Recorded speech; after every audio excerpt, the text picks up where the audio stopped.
Hey guys, my guest tonight, Dave Rugne of Northern California MUFON, is going to be talking UFO sightings and other things. We'll see you in about 5 minutes.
Grab your popcorn and snacks. Find a comfy spot, take a seat or lie down, and let me transport you to a place of fantasy, ghost stories, ancient legends, odd creatures, alien encounters, and other magical topics.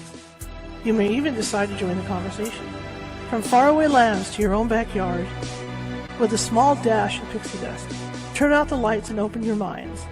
The journey is about to begin.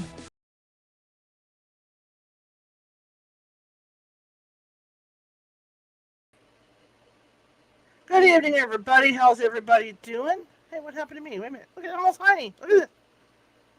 Wow. You know what? Today is the first day of Mercury retrograde, and it started off so well. Not. I can tell you, just putting this show together today and getting everything started, and especially in my office, anything that could go wrong did, like in an hour's space. So, yeah, Mercury retrograde is just swinging for me. It's going to be a long retrograde, I can tell you already. My kid kept falling over back here. Anyway, among other things, there's just like this little picture thing of me, whatever that was. Welcome, everybody, and my name is Charlotte. I'm going to be, I hope, to be made your host for an hour, if nothing else goes wrong. And I've got a great show lined up today. This is part of our Galaxy Mystery Week, and we're going to be talking with the Northern California MUFON to see what's happening out there. And I have a certain love for Northern California MUFON. I live in NorCal, and I used to have a home up near Mount Shasta, and I used to sit there, you know, all the rumors at the top coming off Mount Shasta and spaceships and stuff coming out of there. I used to sit there at night hoping to see the top come off of Mount Shasta. But it never happened. But I have seen weird things around the mountain, I can tell you that. Anyway, I'm also the owner of the California Haunts Paranormal Investigation Team, based out of Sacramento.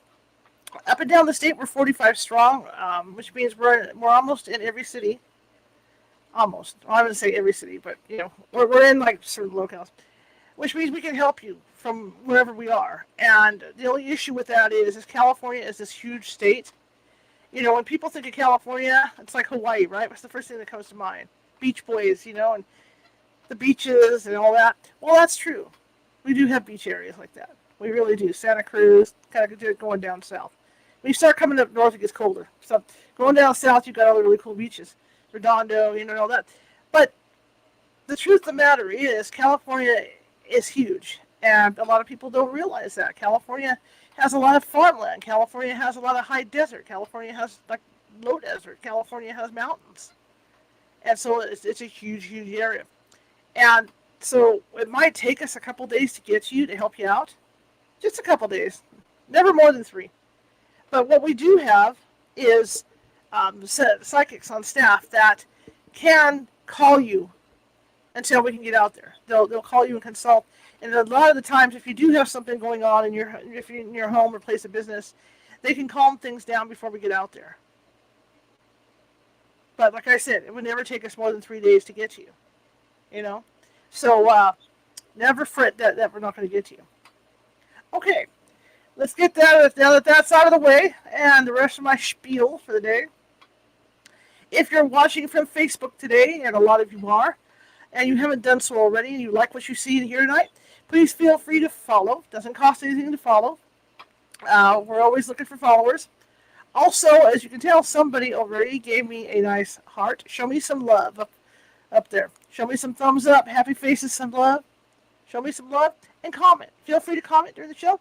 Because what that does is Facebook has an FYP, and what the FYP does is the more you guys do that, the higher up in the FYP Facebook puts us, and that means more people get to view us. They'll distribute this out more. So that's what that's all about. Same thing with YouTube. If you haven't subscribed yet, and you like what you see in here today, feel free to subscribe. I've got more than 780 videos at YouTube, and they're all from this show. And we cover all kinds of topics. Not only do we cover paranormal stuff, I'm a journalist, photojournalist. So I like to change it up sometimes, and we might cover a serial killer. We might cover spousal abuse. I like to change it up.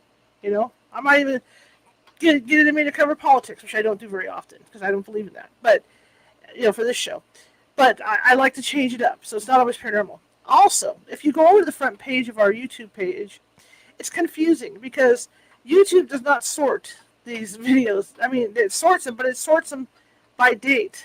So when you get in there, you got to remember there's over 781 videos over there. So when you open up that front page, woo, right? It's just insane. And I've had to go through and Sometimes there's a guest that's been on before, and I can go get the information off that particular video. I've gone on there where I've gotten a migraine just trying to find the guest because it's just mind-boggling.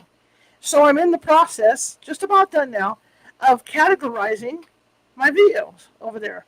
So if you're into a particular topic, all you have to do is find that particular folder. Like tonight, where alien abductions, UFOs, there's an alien abduction UFO folder. So if you want to look at this show later on, or you want to find a show that we did like 2 years ago, you can do that. Just click on that folder and boom, in you go.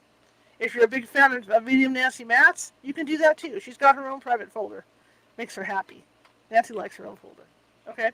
But it's like that for everything. Ghosts and hauntings, historical stuff, ancient history. I've got everything folded out. And while you're over there, if you could do me a favor, if you get into a folder and you see something that might be out of place, that might want to go under current news or under some other topic, shoot me an email, because I'm more than happy to make that change. I'm also very active on the community page over on YouTube. And I will talk to you guys back and forth and send little messages over there. I don't have a website up for my paranormal team right now. We're in the transition period with it. I had one of the biggest websites for paranormal team in Northern California at one point. And so I've been putting it back together as time permits. So it's taking some time. To put it back together, because Yahoo no longer, because it used to be on Yahoo, and Yahoo announced last year, or maybe a year and a half or so ago, that they no longer wanted to maintain websites anymore. So I had to find a new home, and it took me a while to choose who I was going to put, or where I was going to put the website. And I finally have chosen, and so it's taking me a while to put everything back as it was, as they say. So just bear with me. So you can find us on YouTube, and the radio website is down right now for maintenance, but it will be back up by the end of this week. And so that's going to be the main website for even the paranormal team for now. Okay, that's done. Again, if you like what you see and you're over on YouTube, please feel free to subscribe.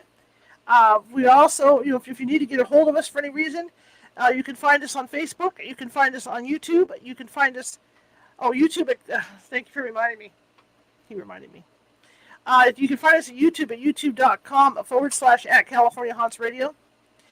Or you can find us on Instagram under Ghosty Gal. You can find us over on TikTok under California Haunts. You can find us on Twitter as California Haunts. You can find us on Twitch as Cal Haunts. And then, of course, Facebook, California Haunts, or my personal Facebook page. So we're easy to find. In fact, if you Google us, we'll just pop right up there on Google. Anyhow, welcome everybody. I'm real excited about tonight. And like I said, I've had a lot of experiences just in the Sacramento area with seeing things in the night sky.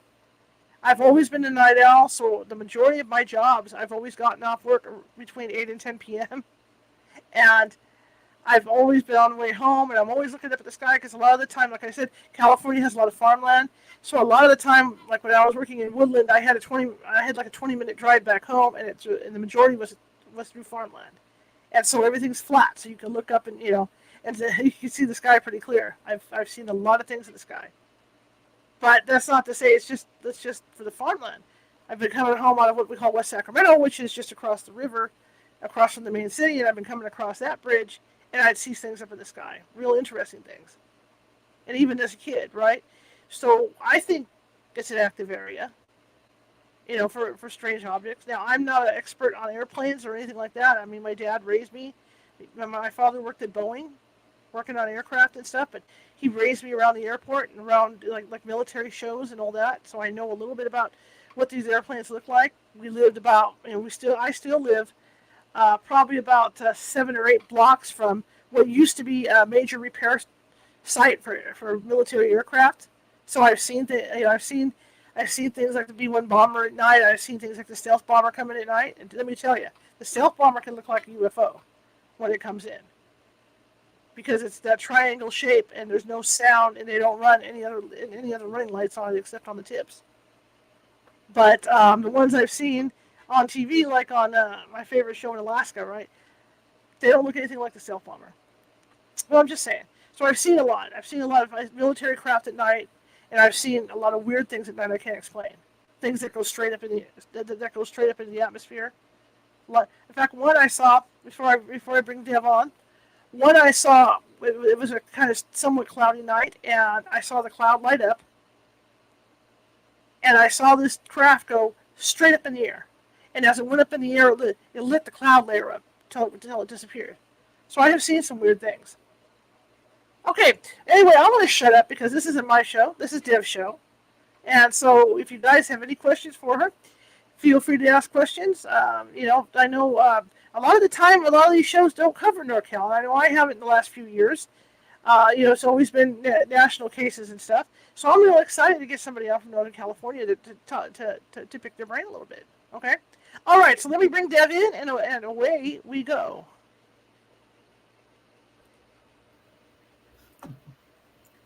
Hello. Hey, how are you? Good, how are you? I'm good. Thank you for having me on. Thank you for coming. Now that I'm out of breath, now it's your turn.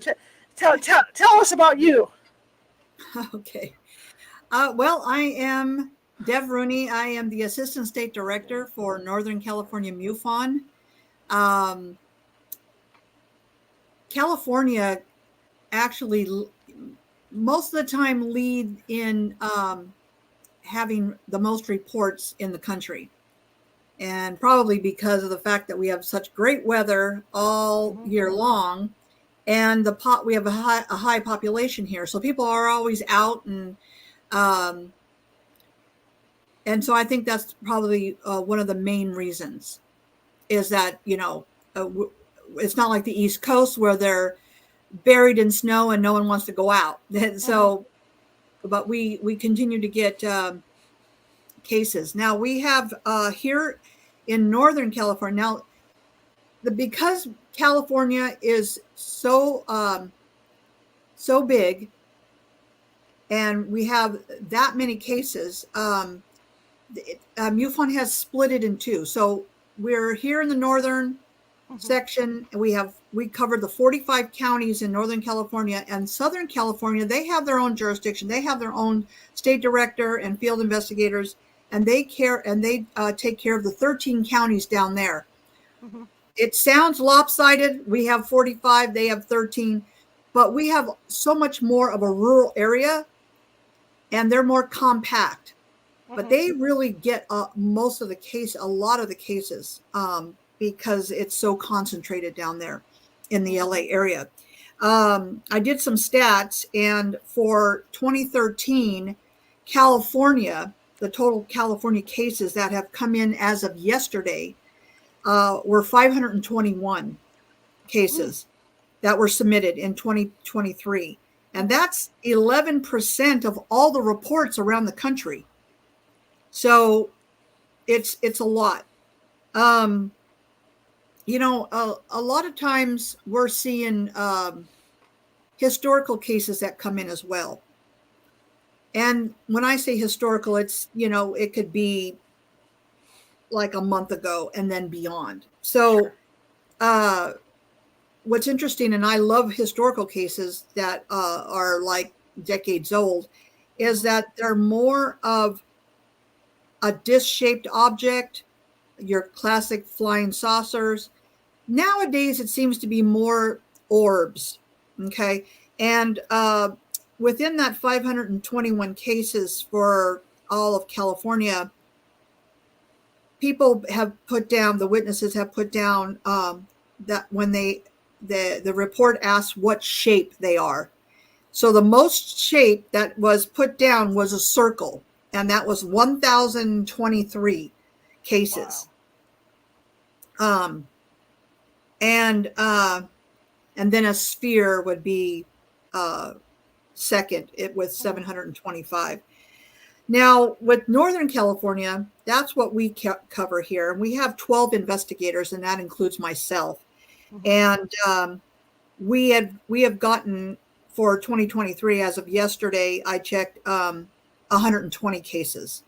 Wow. So, as you could see, Southern California gets a lot more. Sure. So,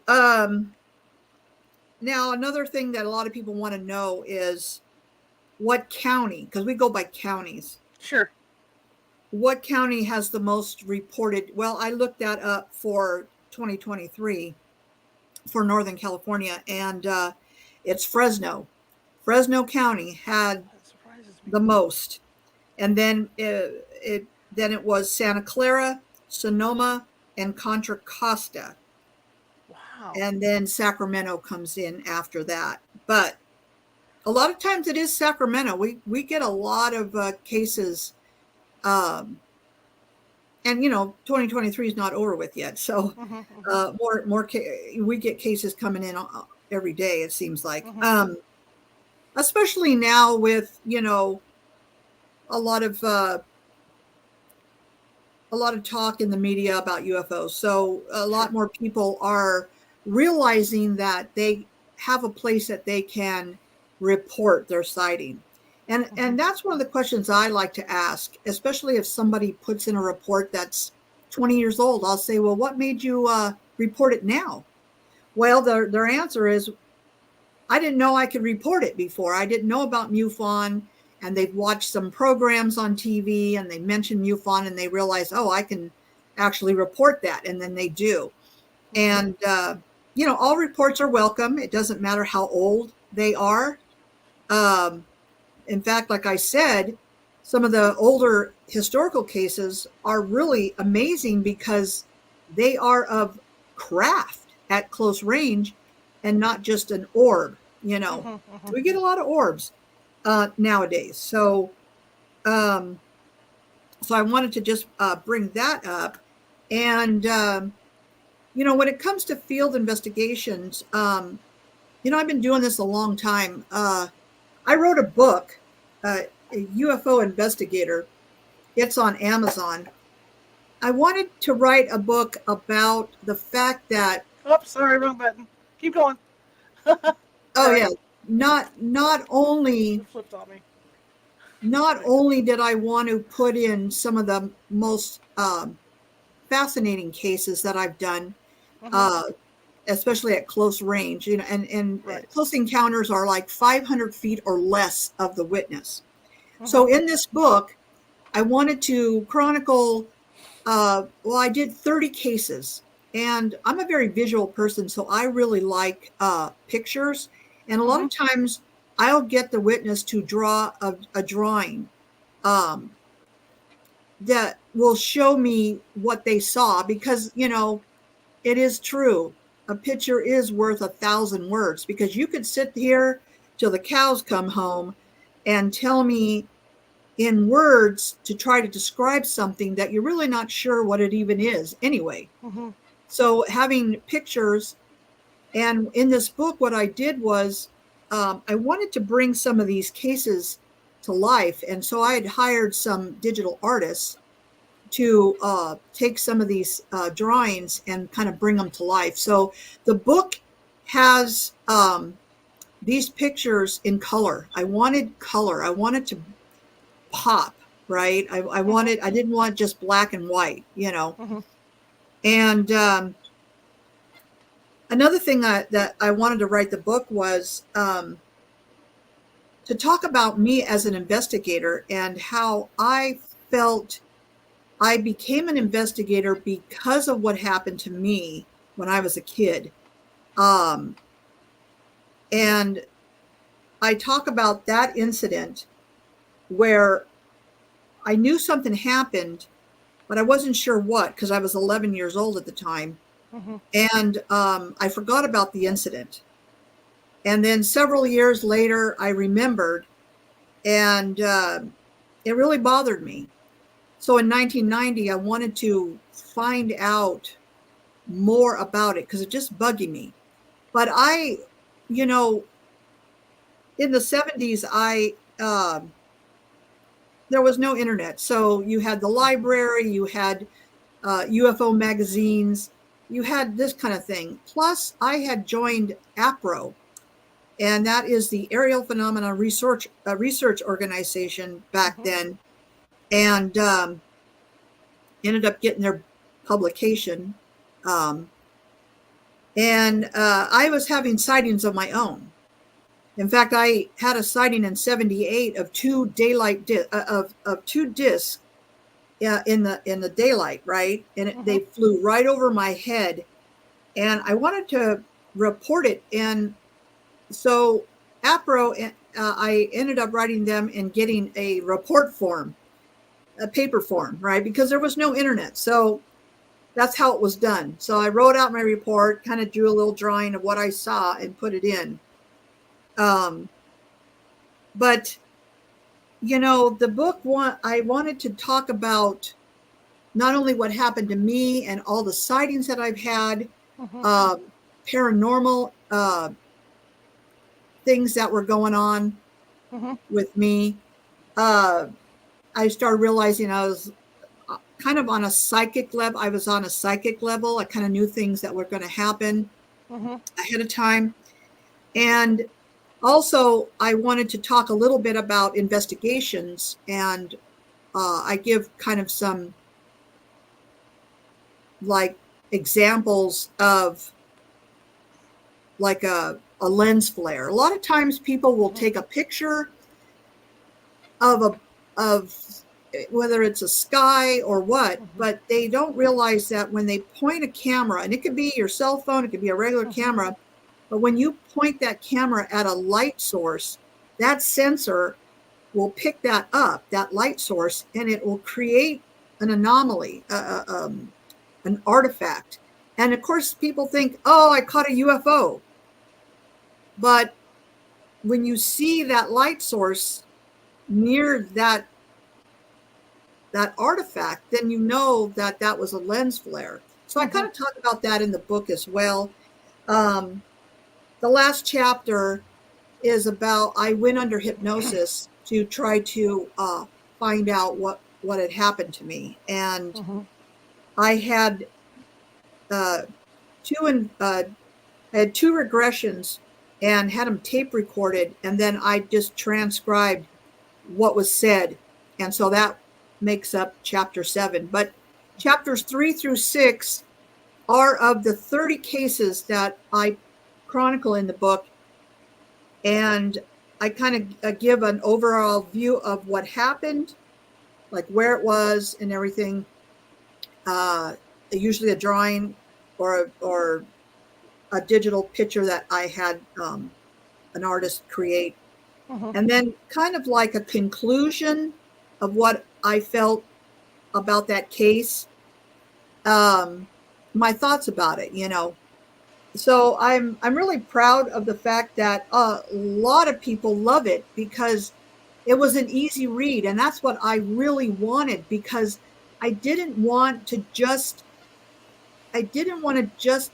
to write this book for people that were investigators or were interested in UFOs. I wanted to also make it to where it would be an easy read for people who maybe didn't know a lot about UFOs, and not be this big, boring book that, just nothing but words, and you're just going on. And I've come across books like that, and it's no fun.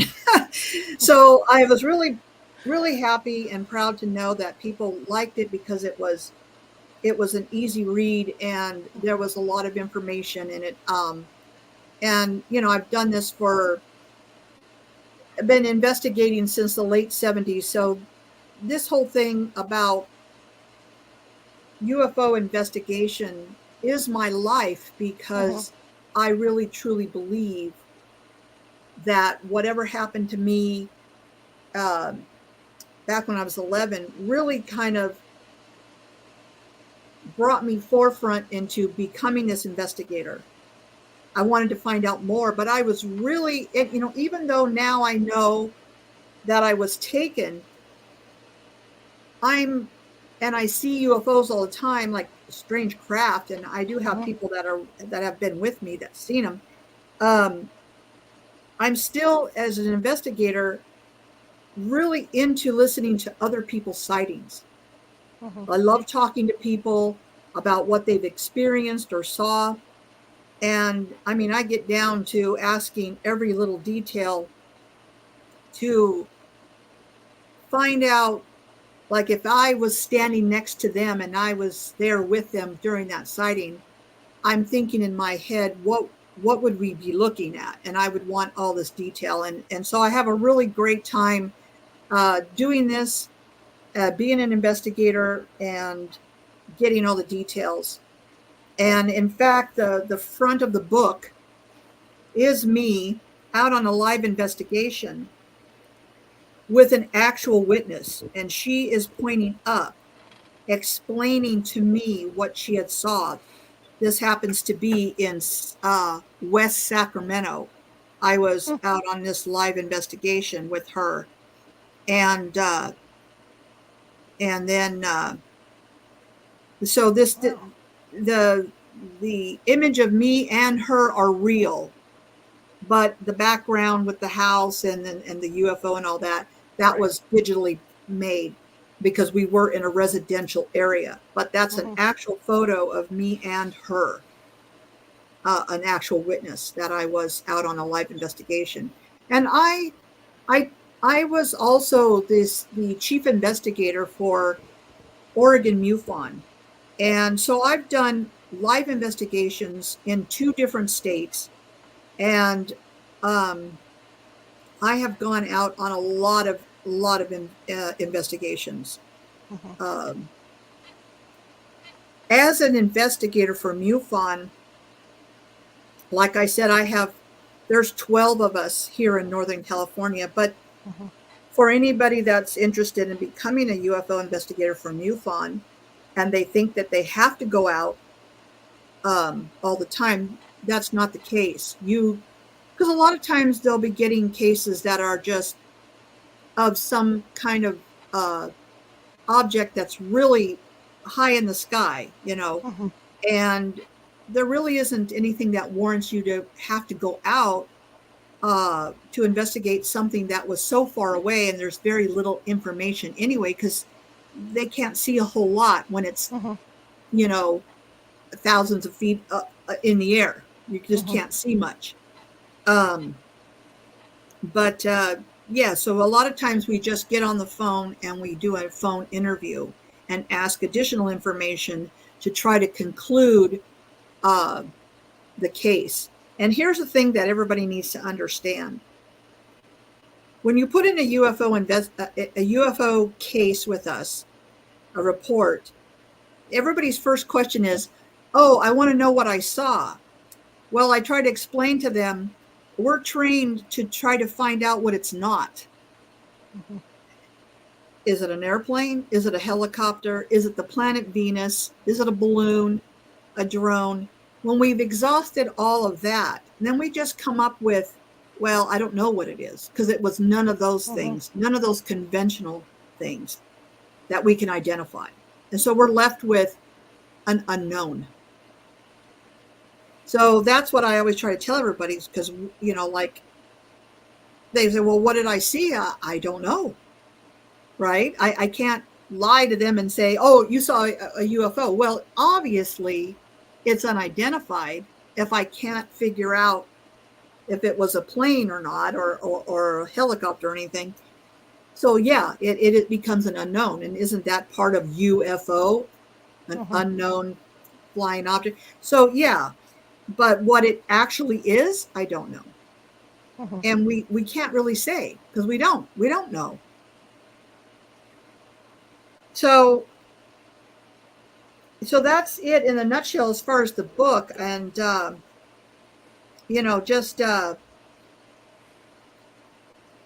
there's some amazing cases in here. And here's the thing. All these hundreds of cases that we get, they're not as dramatic as the ones that I've put in the book, because like I said, a lot of the reports that are coming in nowadays are of orbs.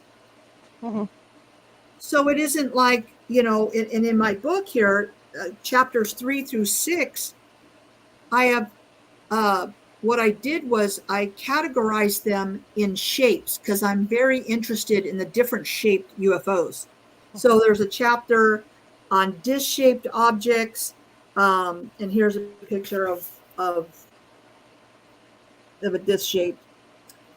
There's triangles, there's rectangles. I have a chapter on other type UFOs, because there's really like very strange other types. And I find them just fascinating when they're being seen less than 500 feet away, because when they're that close, you should have a lot of detail that you're seeing. And they do. When I talk to these people and I say, wow, that's really close. You should have been able to see all kinds of stuff. Well, yeah, this is what I saw. And just amazing. There were some cases that I wanted to put in the book, but I didn't have a drawing from the witness. And I don't want to guess based on words. I don't want to have an artist create something I think it looks like, because that would be false. And I didn't want to do that. I wanted to present pictures of what they drew for me, that the witness actually drew and showed me, like, this is the shape, this is, maybe it had windows, that was the shape of the windows, whatever. And so there was no guessing or fabricating. I didn't want that. I wanted it to be as authentic as possible when I presented digital digital drawings that I had done. And there's like, this is the witness's own drawing. And I felt, well, that's pretty good. Like I didn't feel like I had to have an artist recreate that. Because there are some people that are really artistic in their own right. And that other picture that I showed you of that disc, I actually had that. I actually had an artist recreated this one. Now, if you saw the original drawing from the witness, it was just as good in pencil. He was an artist, but unfortunately he passed away. And I wasn't able to get a hold of him because when I did reach out to talk to him again while I was writing my book, I was informed that he passed away. And just to honor him, I decided to take his wonderful drawing and just put it to life with color. And I had an artist in another country do that drawing in honor of him, because I was sad to hear that he had passed away. But he had an amazing case when he was a child, and saw that object, that disc-shaped object, at close range, very close range. So I didn't know if you had any questions. Well, what I found interesting about the statue you related was that Fresno is such an active area, because you always hear about Mount Shasta and Weed and all those areas, and that's why when you said that, I was like, wow, it kind of shocked me. Yeah, well, here's the thing about Fresno. Fresno is also, there's a lot, I know a guy that is an active field investigator looking for Bigfoot and Dogman. And he's a personal friend of mine. And at one time, I was the regional one director for the North American Dogman Project. And I had 11 states in the West that I oversaw. And I did step down for that position because MUFON just takes up a lot of my time. And I just didn't feel that I could spread myself any thinner and do that position correctly. So I actually suggested a guy that took over for me in that role. But getting back to Fresno, so there's a lot of Bigfoot sightings there. There's been Dogman sightings, UFOs all the time. Many cases where down by Highway 5, lots of people have seen triangular shaped objects flying over Mhm. the freeway as they're driving. There is I believe there's an Air Force base out there. So, I don't know if UFOs are attracted to that or there's something in correlation with that, but that's something that we always look for too. If there's any sightings, we always try to see if there is any military bases around. Mhm. So, but yeah, but Fresno has always been a hot spot in Sacramento, a lot of the Bay Area as well, but and it fluctuates, depends Mhm. on cases that come in and where. So, and it's not always, people always think open spaces like rural areas will have more UFO sightings. That's not the case. San Francisco, okay, is a huge city, and there has been many, many, many, many sightings right there in the city. Huh. Oh, yeah. In fact, in my book, it was a San Francisco case. Let's see, that would have been a rectangular. I don't know if you could see this, but so this is a rectangular shaped object. Mhm. And this woman, I don't know if you can see it, but this is the apartment building. And she's looking out the window right there in the middle of the night because she was worried about her truck. And she got up and had to go to the bathroom. And then she got a little something to drink out of the refrigerator. And then decided to look out the window to check out, make sure that no one was messing with the car because I guess they had some issue with the gate. And so she's looking out the window when she sees this thing coming down from the sky.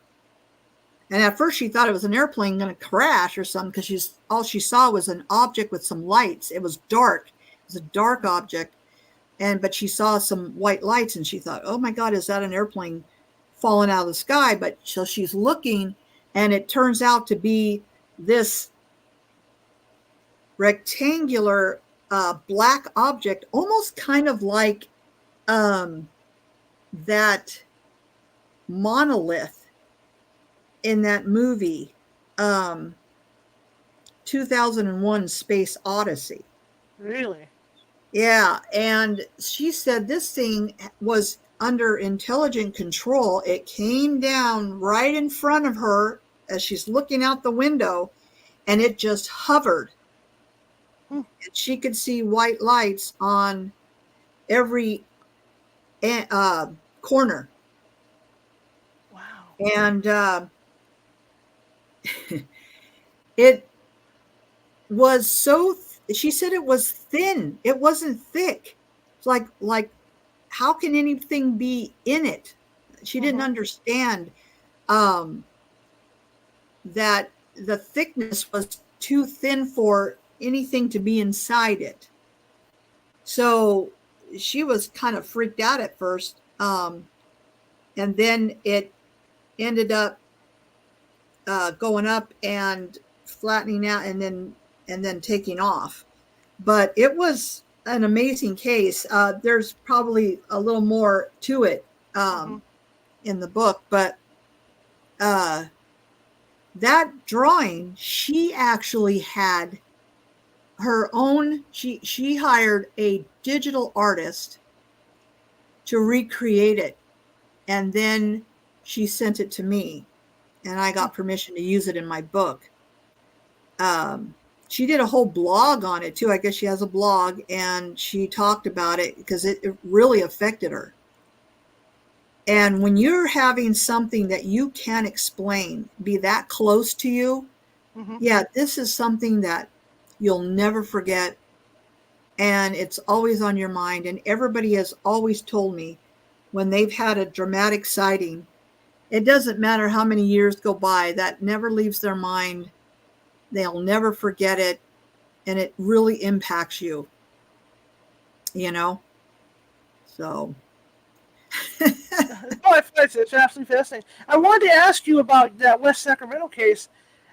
What year was that when he saw that? Which Sacramento case? The West Sacramento one in your book. Oh, on the cover. What year was that? I would say, gosh, maybe 2016, maybe 2018, something like that. Okay. It's hard to keep track of all that. Her case is not in the book. Mm-hmm. I just asked her permission if I can use this image with her on it. Mm-hmm. Even though it doesn't show her face, I still got permission to use that photo. But she had a sighting, and what was interesting was what I remember, and I always ask this with close encounters, was there any paranormal activity after that? Mm-hmm. And she said, oh, I didn't realize that would have been related in some way. And I said, well, yeah, you would be surprised. And she said, absolutely there was. And talked about, I think something was moving. I can't remember all the details. I've done over 1,000 cases for MUFON in about 13 years. And that's just MUFON alone. That's not what people send me privately through email or text me or message me in some way. So to keep every detail, it's very difficult because there's just too many. But with her case, yes, there was some poltergeist activity in a sense after the sighting. And but yeah. So there was 2 cases that I did wanted to read that happened this year. One was in Morgan Hill and one's in Stockton, if I may. Absolutely. Is it okay?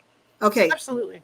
So on January 25th of this year, around 7 p.m. in Stockton, the witness was driving from the grocery store and she looked east when she saw a diamond-shaped craft with blinking lights on each corner. She pulled over to look at it as it continued traveling southeast before it disappeared. So she had drawn a sketch. And when it's, what's interesting is she calls it a diamond shape, but in the drawing, it's not, it's kind of on its side. So it almost looks square. But you know how a diamond, you know what I'm saying? Like, so if every side is equal, depending on how, thin it is, hers was more thicker. So it appeared more, to me, square. But again, it's perception. I always tell the story. I always say, when it comes to perception, everybody's different. And I'll never forget, there was a Mexican case in Mexico, and the investigator asked the guy, what did the UFO look like? And in his mind, instead of saying a disc-shaped object or a flying saucer, he said a sombrero. Okay. So again, the shape reminded him of a sombrero. So our perception is based on what we know, what we've experienced in life, what we believe. So it's very important. Again, this lady called it a diamond, but the way she drew it, it almost could be a square as well. So that's important to remember. This other case here of this year, on March 20th of 2023, around midnight in Morgan Hill, The witness was driving home from his grandfather's house when he saw a classic disc-shaped craft flying over the road. The craft had a dome on top with red and green lights around its perimeter. It made a low humming sound, and then it flew west towards the ocean. So again, you're looking at something that's en route. It's traveling somewhere. It's just traveling by, and you happen to be in the right place at the right time to see it. And then you just seeing it, and it's just going till it disappears. So in these two cases, what I liked about these two cases was that there was a definite shape, and it was close enough to where they could identify a shape and not just an orb or a circle way in the sky. You know what I'm saying? Right. So these sightings were a little bit closer, and they could really see a shape. So, and that's why I wanted to just bring this up. Sure. Because we're getting a lot of orb sightings. And although it's interesting to see orbs, and obviously those orange orbs aren't airplanes or anything else identifiable, they're not as dramatic as actually a shape of a craft at a closer range. That would probably scare people, because then it's like right there, and then you get the feeling like, oh shit, it saw me. Or whatever. But when something's at a distance, you're not going to get as frightened, or, I mean, obviously you're going to go, what's that? And know that it's something that isn't a normal craft of some sort. So, yeah. When I've looked into some of these, I read the Mojave incident. That one scared me. Yes. Out of all the ones, that one scared the hell out of me. Yes. As a paranormal investigator for 18 years, like when you ask these people, these people that have seen this, was the paranormal activity after? When I read the Mojave incident, it really made me rethink what I do as a paranormal investigator, because a lot of what they described happening afterwards is exactly what we're doing when we're out in the field, the reports we get from clients. With the alien ability to walk through the walls, and the room will get colder, and objects moving around and things like that. So it's made me rethink. And then when you think about the EVPs that we get, they sound, unless it's a Class A where it's right there, they sound like they're so far away, because of the frequencies. And that's what made me start to wonder about that. That what if it's aliens, that we're actually hunting, and not ghosts per se? Yeah, I mean, you don't know. I mean, and that's just it, because you're dealing with something that you're not seeing, and if you're picking up the EVPs, you're hearing audible sounds or voices or whatever. So they're disembodied spirits of some sort. But then again, if you do pick up something like that, I mean, of course everybody's going to think it's ghosts, okay? Right. But there isn't any proof that that's absolutely just a ghost, or could it be an entity? Well, yeah, because when you think about some of the EVPs the ones I've gotten over the years, some of them even sound robotic, and some of them sound like they're underwater, like they could be coming from another dimension or whatever. But I mean, like I said, it makes me wonder. Like the real clear ones, okay, I can see that being a ghost or whatever. But these other ones that sound robotic, and they sound they're so low in the octaves, and all this is going on. After reading that book, again, it made me rethink what I'm picking up, because it could be aliens. And I think that's a question that I'm going to start adding into my paranormal investigation, the prelims. Have you at any time witnessed any UFO activity or UAP activity? I think that's an important question to ask now. Yeah. Yeah. Or, here's the thing. Here's something to think about is before MUFON created the ERT team, which is the experiencer research team, and they now deal with all abduction cases. We no longer do that. We are, us UFO investigators from MUFON, we're dealing with just the UFO aspect of it. Sure. But before that team was created, I handled a lot of cases that were of people that were claiming abduction, and dealing with missing time, all that. So I do have a lot of experience with people that have been taken, or because they created that word experiencer because there were people that felt that it wasn't a negative experience, and they felt that the word abductee or abduction was negative, like they were taken against their will, when there's people out there that truly believe, no, I wasn't taken. They weren't evil. They saw it as a positive experience. So they came up with this experiencer title for people like that. So, when it comes to the people that were putting in reports about being seeing aliens in their room, in their bedrooms, or in their house, or wherever, there was a lot of times there was no UFO seen. No UFO seen. So you may want to say, because what'll happen is if they were in bed, they just got in bed, they're getting ready to go to sleep, and then there's a bright light outside, but they never saw a UFO.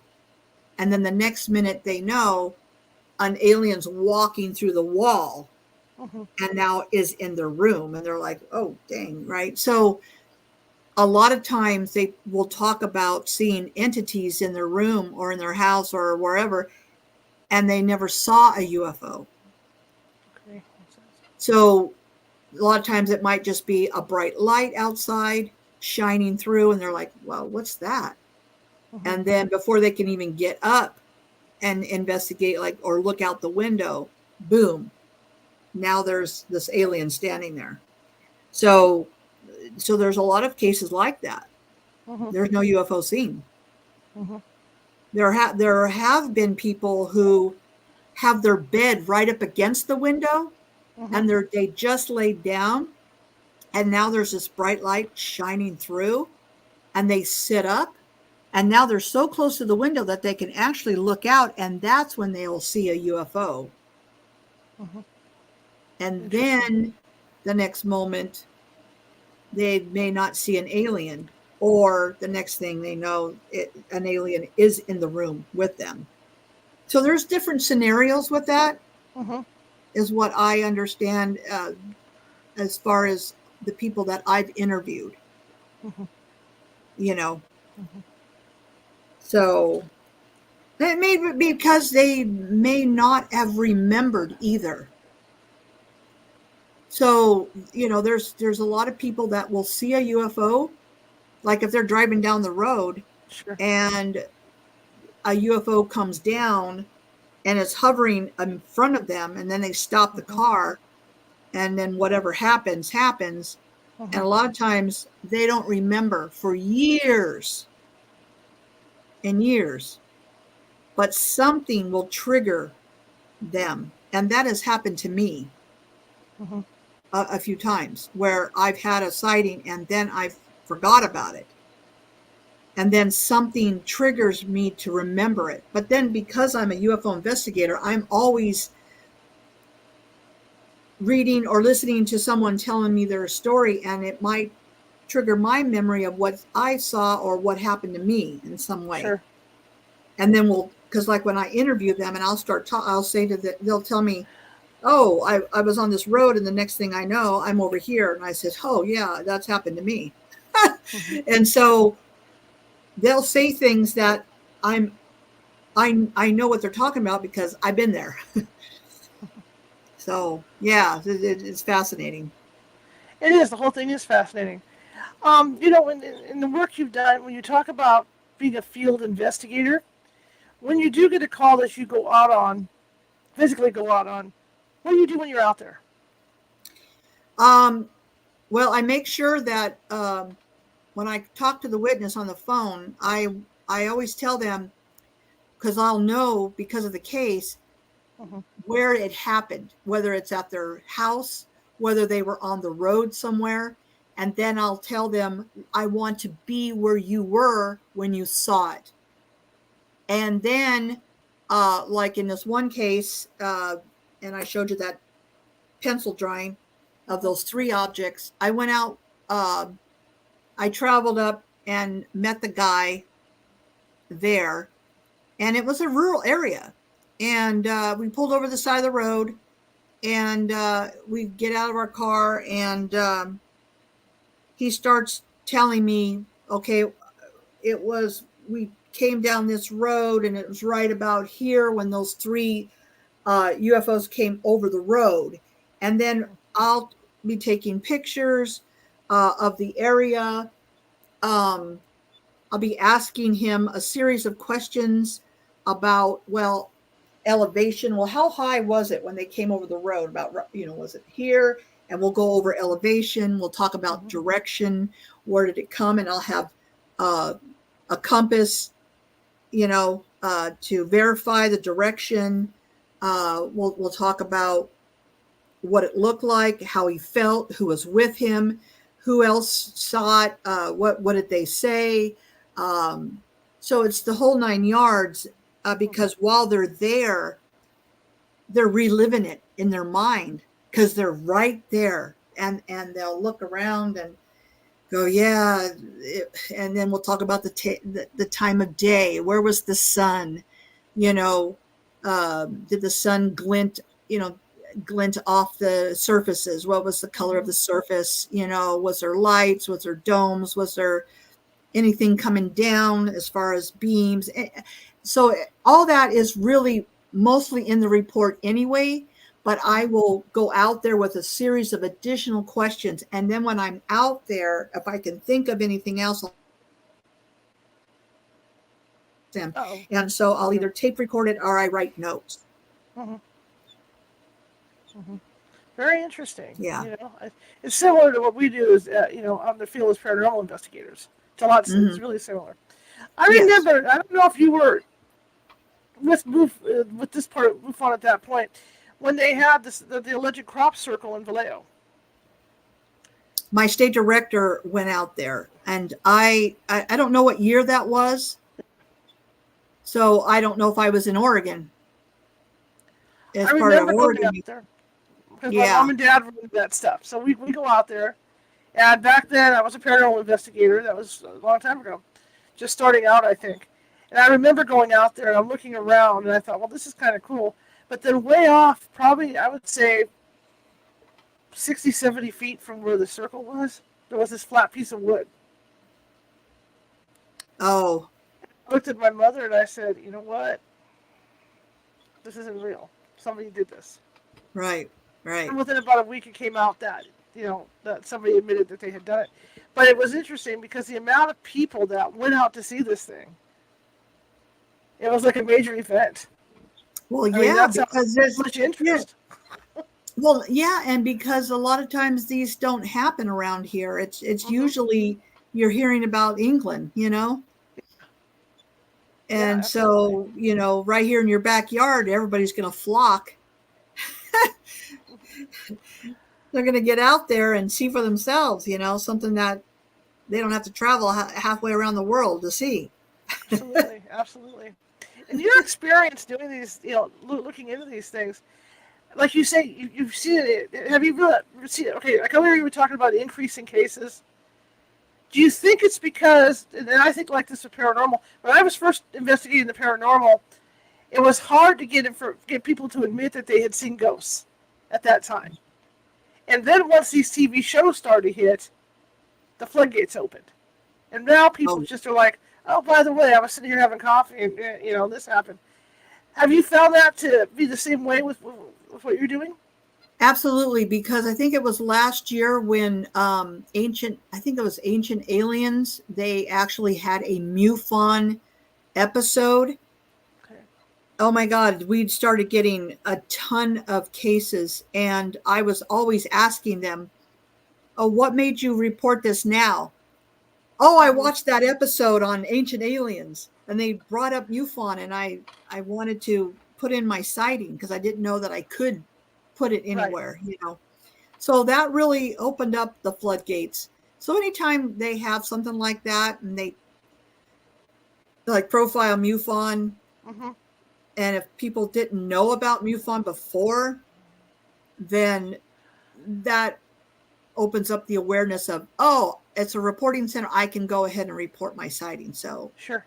Sure. yeah. Yeah, I know you kind of mentioned that earlier, but I wanted to bring that out a little more because I think for both the fields that that we're in, TV has done a great deal to help us in getting these cases to look into, because otherwise people were really closed mouth about it. In fact, back in the day, people thought ghost hunters were weirdos. It's just like it was like anything else. And I'm sure you guys went through that too, as with MUFON. And yeah, it's definitely increased. I mean, and I think people are so much more aware that they're looking up more as well. Mhm. I think that's Well, I going on think too. the difference between UFOs and the ghost hunting or investigating ghost stuff is, there are people that believe that aliens are demonic. Yes. And of course, then there's that stigma of if you go out ghost hunting, you might uh, like bring something home, Mm-hmm. that hitchhiker effect. Right. Right. And Right. so, that's something that gets brought up a lot, as far as, well, if you don't want to come home and now you've brought something back, Mm-hmm. Mm-hmm. that kind of thing. But with UFOs, here's the thing. It already happened.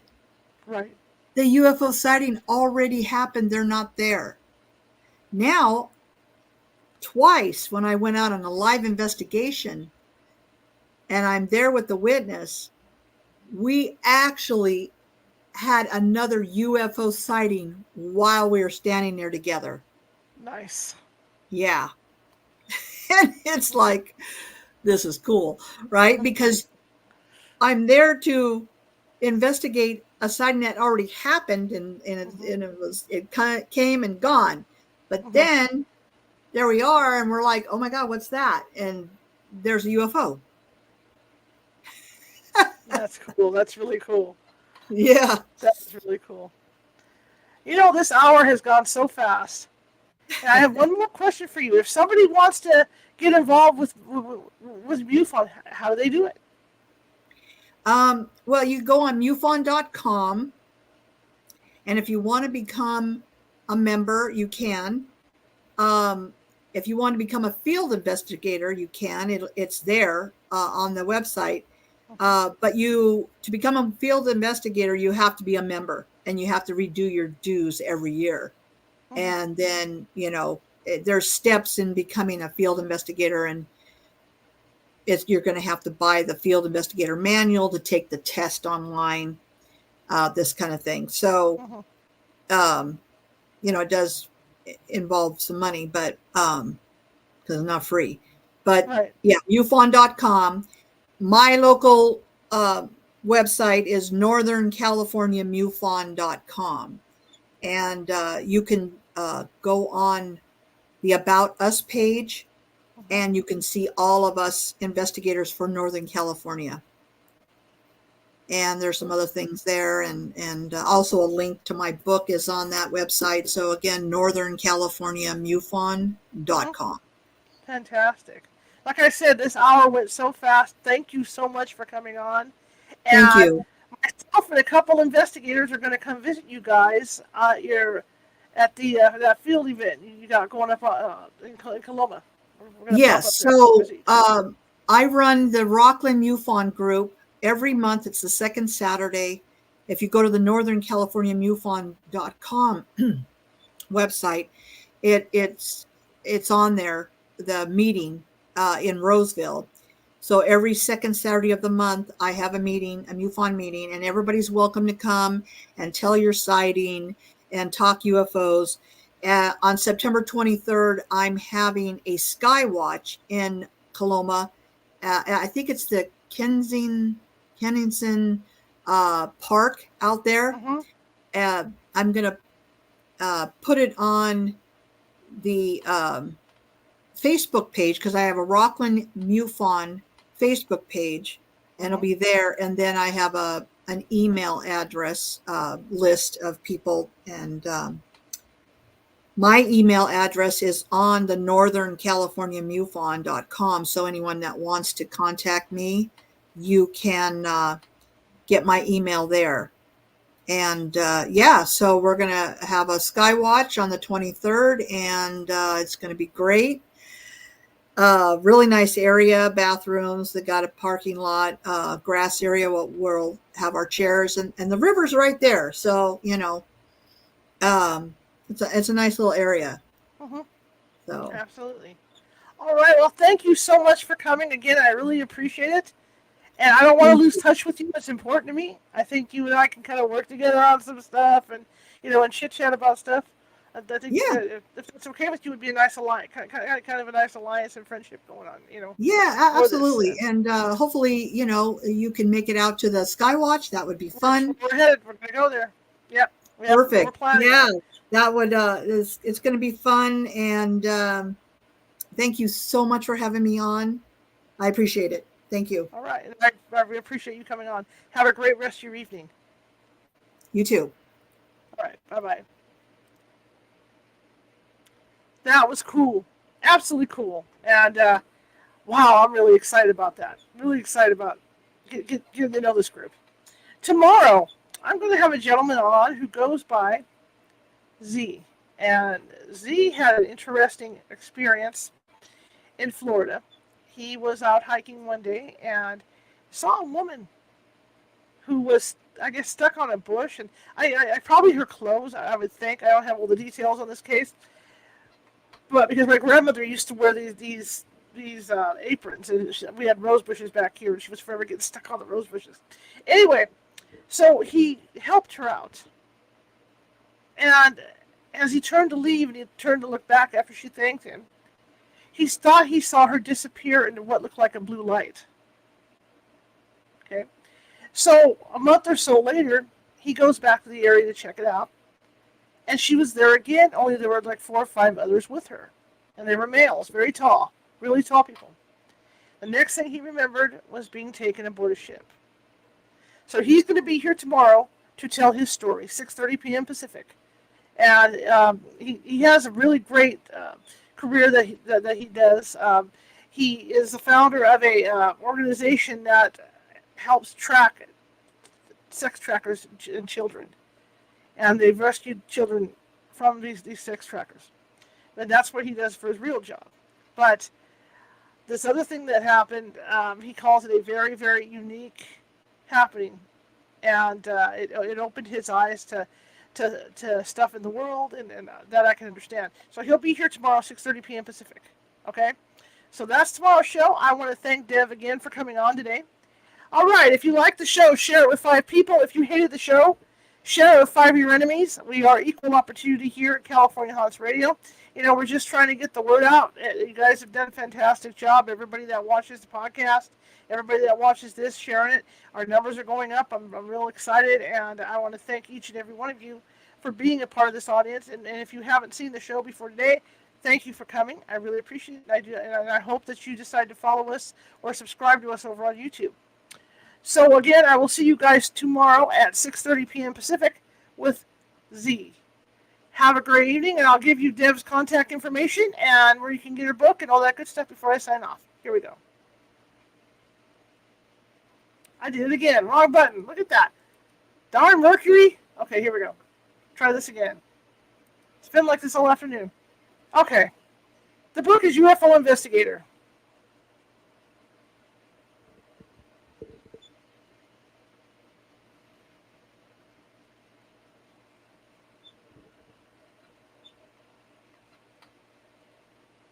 Did it flip on me again? It looks like it flipped on me again. Look at that. You know what? I didn't even flip it. I flipped it down, and it's doing this stuff. Look at this stuff. Okay, there we go. Website, Northern California MUFON.com. It flipped again because I switched this back during the interview. So it's North California MUFON.com, and she's also got a Rockland site, all right, on Facebook. UFO Investigator is the book.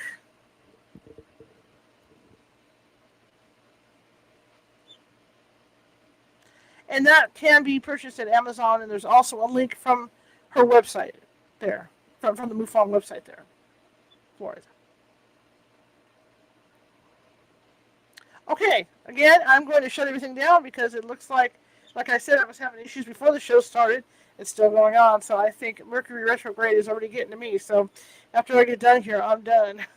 So I will see you guys tomorrow, 6:30 p.m. Pacific with Mr. Z. Have a great, let's see, cue it up, there we go. Have a great evening, everyone. We just...